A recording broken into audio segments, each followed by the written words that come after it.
Hey book creators, welcome to our quick video on how to use the AutoDraw and Fill tool to make your creations even more amazing.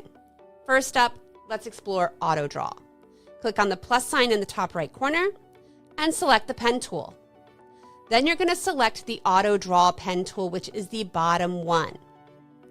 Then just start drawing. You'll see as you begin drawing, suggestions will be made as to what the algorithm thinks you are drawing. After you see something at the top that matches what you were thinking in your head, select it. I was thinking about this dog. Now you can take it even further by filling it in. So using the fill tool, the paint bucket, and then selecting the color you'd like your dog to be, you can fill in the little spaces in the outline.